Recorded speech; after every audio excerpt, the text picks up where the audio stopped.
হরে কৃষ্ণ। বৈশাখ মাসের শুক্লপক্ষের একাদশী ব্রত মোহিনী একাদশী ব্রত কবে পালন করতে হবে? 26শে এপ্রিল রবিবার না 27শে এপ্রিল সোমবার?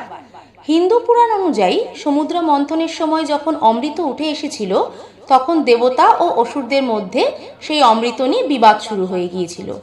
অসুরদের হাত থেকে রক্ষা করতে এবং দেবতাদের তা পান করার জন্য ভগবান বিষ্ণু এক অপূর্ব সুন্দরী নারীর রূপ ধারণ করেছিলেন, যিনি ছিলেন এই মোহিনী। আর এই মোহিনী রূপেই তিনি অসুরদের মোহিত করেছিলেন এবং দেবতাদের অমৃত পান করতে সাহায্য করেছিলেন। সেই পবিত্র দিনটিকেই আমরা মোহিনী একাদশী হিসেবে পালন করি। ত্রেতা যুগে ভগবান শ্রী রামচন্দ্র দুঃখ থেকে মুক্তি পেতে এই ব্রত পালন করেছিলেন বলে জানা যায়। এই একাদশী ব্রত পালনের মাধ্যমে ভগবান বিষ্ণুর মোহিনী রূপের পুজো করলে মনের সমস্ত পাপ দূর হয়, মন শুদ্ধ হয়, মোহ দূর হয় এবং আধ্যাত্মিক উন্নতির পথ প্রশস্ত হয়। নমস্কার বন্ধুরা, ঈশ্বর কথা 24H এর আরও একটি নতুন পর্বে আপনাদের সবাইকে স্বাগত জানিয়ে আজকের পর্বটি শুরু করছি। আজকের পর্বের মাধ্যমে আমরা মোহিনী একাদশী ব্রতর মাহাত্ম্য কথা, একাদশী পালনের সময়সূচি, কোন দিন আপনারা একাদশী পালন করবেন, কি গ্রহণ করবেন, কি বর্জনীয় এবং একাদশীর পালনের সময়সূচি সমস্ত কিছু জেনে নেব আজকের এই পর্বের মাধ্যমে।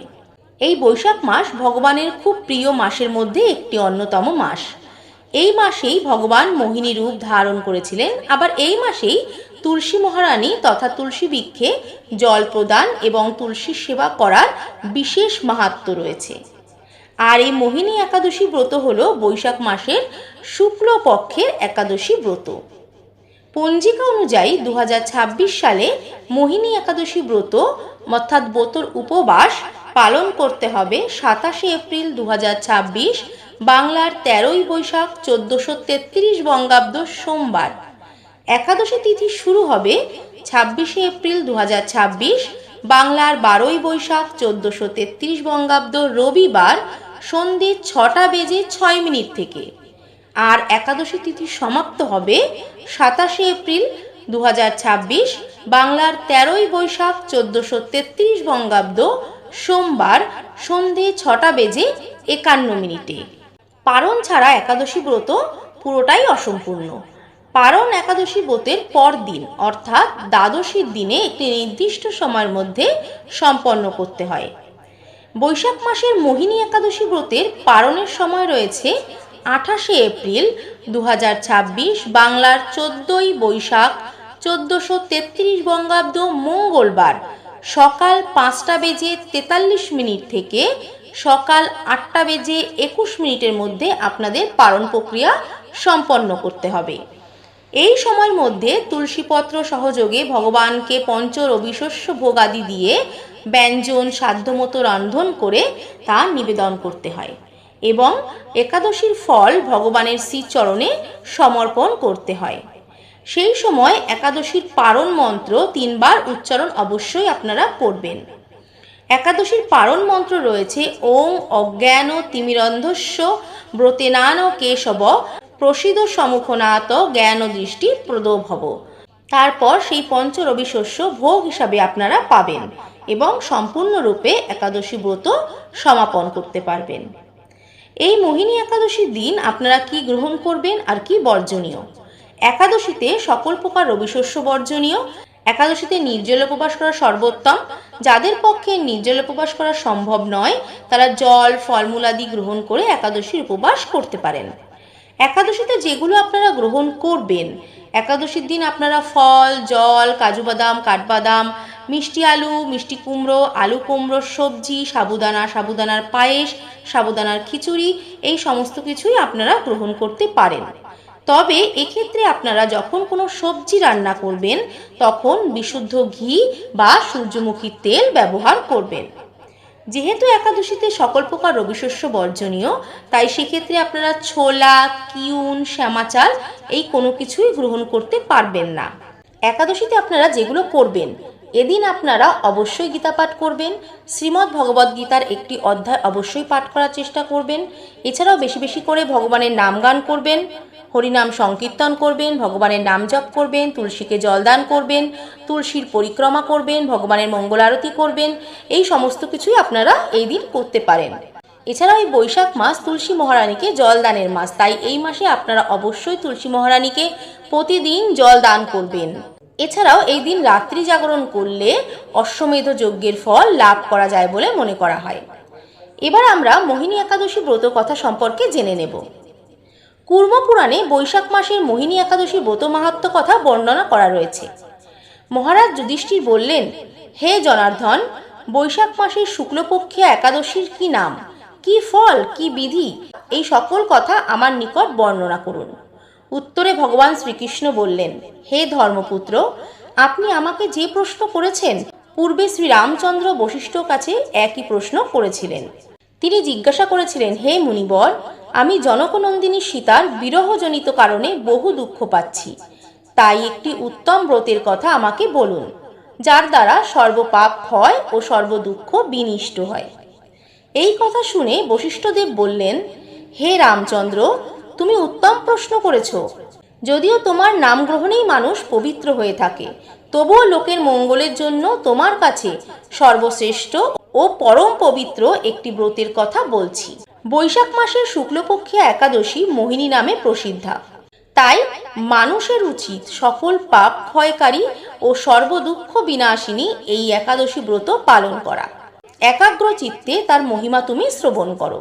এই কথা শ্রবণ মাত্রেই সমস্ত পাপ বিনষ্ট হয়। পবিত্র সরস্বতী নদীর তীরে ভদ্রাবতী নামে এক সুশোভনা নগরী ছিল।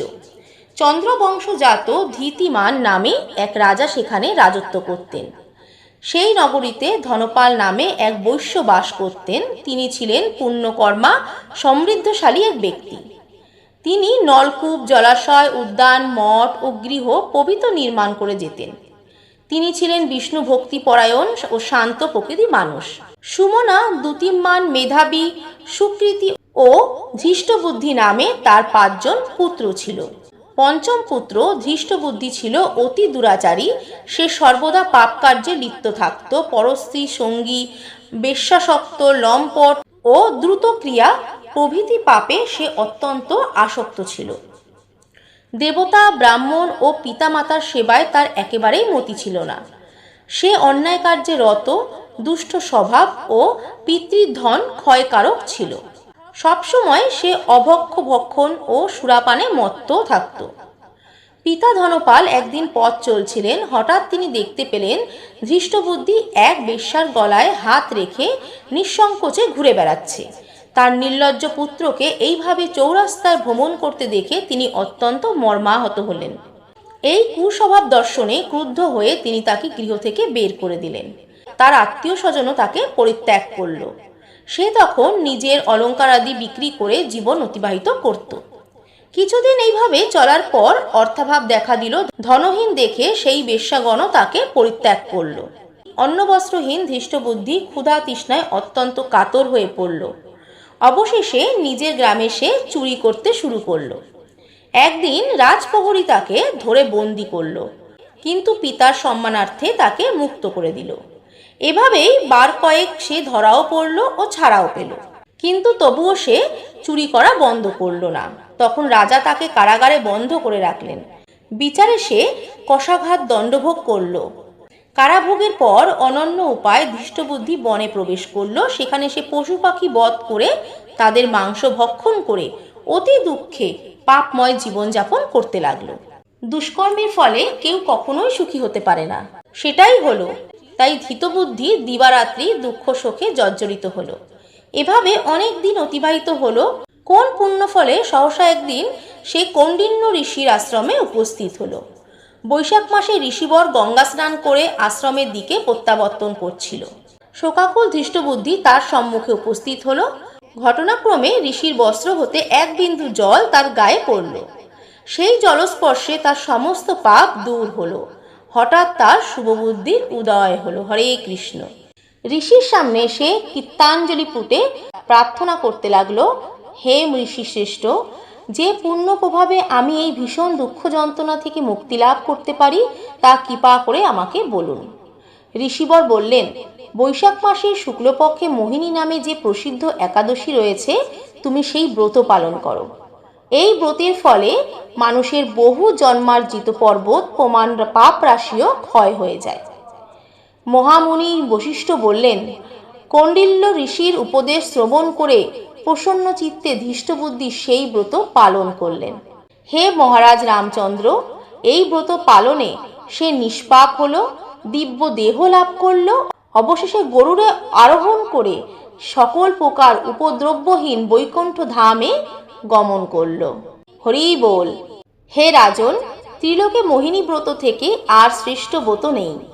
যজ্ঞ, তীর্থস্থান, দান ইত্যাদি কোনো পুণ্যকর্মই এই ব্রতের সমান নয়। এই ব্রত কথা শ্রবণ কীর্তনে সহস্র গোদানের ফল লাভ হয়। ব্রত কথা এখানেই সমাপন হলো। মোহিনী একাদশী ব্রততে কয়েকটি বিষয় অবশ্যই সতর্ক থাকবেন। একাদশীর দিন ক্ষৌর কর্ম অর্থাৎ নখ, চুল, দাড়ি কাটতে নেই, কোনো প্রকার প্রসাধনী ব্যবহার করতে নেই, রক্তপাত যাতে না হয় সেদিকে বিশেষভাবে খেয়াল রাখবেন।